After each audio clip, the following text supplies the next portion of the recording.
My name's Mark Sanner and I'm an examiner for IAM RoadSmart.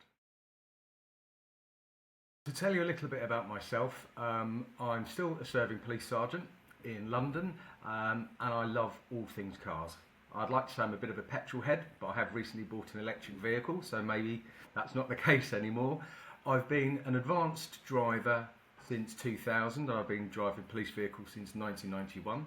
I've worked for IAM RoadSmart now as an examiner, I think for around 14-15 years, and thoroughly enjoy every minute of it.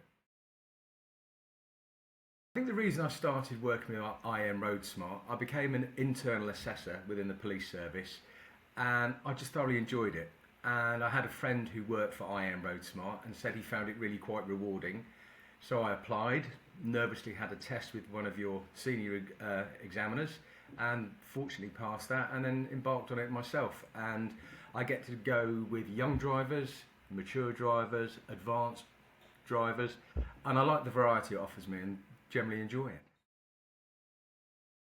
Some of the courses I deliver, I'd say at the moment I'm getting an awful lot of mature driving reviews, which they can be the most rewarding and the most enjoyable.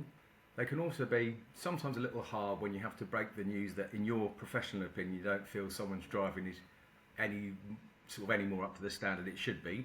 I get young drivers, young assessments, and I find those really good. They're generally like sponges and they want to take in all the information and they kind of enjoy the challenge.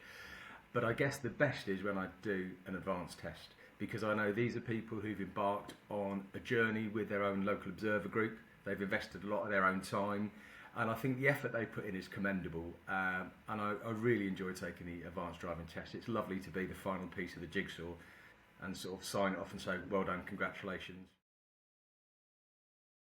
I think some of the positive stories that I can see is that when I've had people come to me, it's quite natural that they're apprehensive. Now, some people, the old fight or flight system, some people will sort of get through it and they'll be able to maintain the standard and do everything they want to do. But unfortunately, there are a few drivers who will literally be terrified, and I can just see their whole driving and their whole world falls apart. They'll make a small mistake, they'll dwell on it, then they'll make a bigger mistake.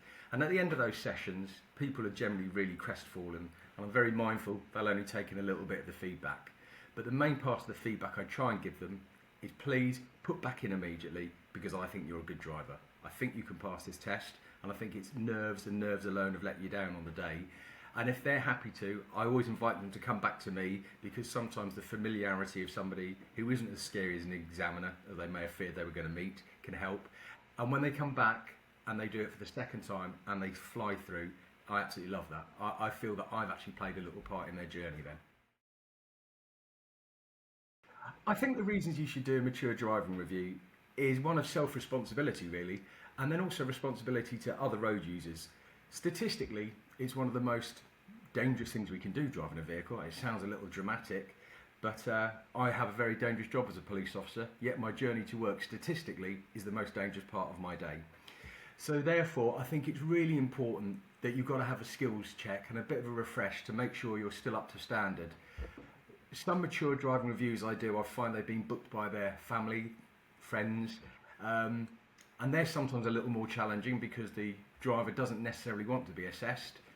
And sometimes I find they can be the ones who maybe needed an assessment a little bit more. But when people of their own volition have decided that they've reached a certain age or certain milestone, or just they feel it's prudent to check, I think that's fantastic, because there's a lot on the line with your driving licence. Without your driving licence as a mature driver, it can make a whole difference to your life. So I think it's really important to make sure you're still safe on the road, you're still able to drive, and you may have slight changes in your driving. Your observation skills may not be as good, your reaction times may not be as good. That doesn't preclude you from driving, so long as you're aware of it and drive within the parameters you're aware of.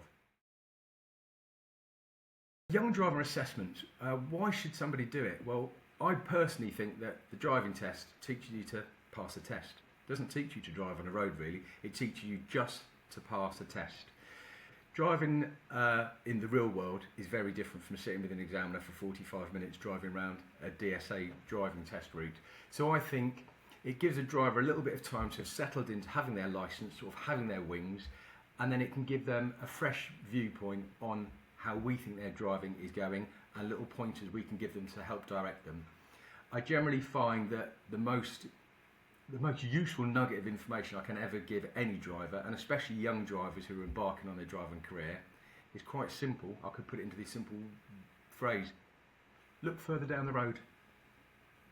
Best bit of advanced driving or normal driving I could give to anybody. Just look further down the road.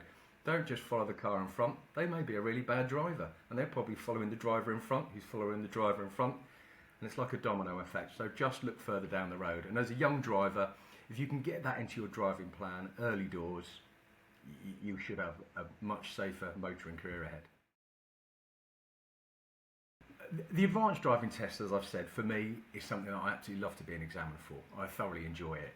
If I was to give any of you guys out there tips on taking an advanced driving test, remember everything your observers told you. The system is really important. IPSCA is the foundation everything is based on.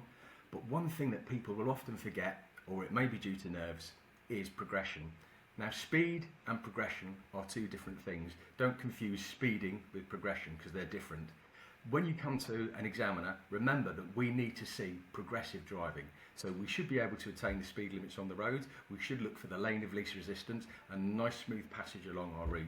So just keep working really hard with everything you've done. Have faith that your observer and your chief observer probably won't have put you forward to sit next to somebody like me unless they think you can do it. So trust their opinion. Don't let nerves play a big part. And remember, we need to see an advanced driver, not necessarily a chauffeur drive around a local area at a sedentary 35 miles an hour. So if anybody watching this video is thinking, should I become an advanced driver or should I do an assessment with the IAM? The answer's always got to be yes. You cannot be the best driver ever. That person has not been invented yet, but you can do your best to be as good as you can possibly be each and every day. I still make mistakes when I drive, and I'm an advanced police driver and I've been teaching advanced driving for years, but I still make mistakes. I still will reflect on my driving. I'll still put my hand up occasionally when I've dropped a bit of a mistake. I will look and reassess my skill set all the time, and I will go to a colleague who's also an IAM RoadSmart Examiner, and he will reassess me, and I find that really useful. So if you're ever thinking about should I do a course of any sort, the answer is always yes. You can't be too safe on the road. It is generally a place where most people can have collisions and suffer injuries or accidents, and it's something that is generally so very avoidable. So please, if you're thinking about it, you've got absolutely nothing to lose. If there's anyone out there who's thinking of becoming an examiner, they may come from a similar background to myself. We are very lucky in our career path that we've been given an awful lot of courses and lots of money spent and invested in us. And unbeknown to us and unbeknown to you, you are a subject matter expert. And if you've got any opportunity to share your skills with other people, I really think it's invaluable. You'll find it really rewarding. There's times that the joy in someone's face when you've passed them for an advanced test is great. When you've reassured a mature driver they're still good to drive, or when you've given some snippets to a young driver which will help them in the driving career. I really enjoy it. There's never too much work coming my way. If IAM RoadSmart asks me to do an assessment, if I can fit it into my diary, I will do it. If not, I can simply turn it down. It's just something which is fun. It's nice to give something back. Definitely, if you're considering it, hey, you can even get the details from IAM RoadSmart, and I'll talk to you on the phone personally and tell you how much fun you can have.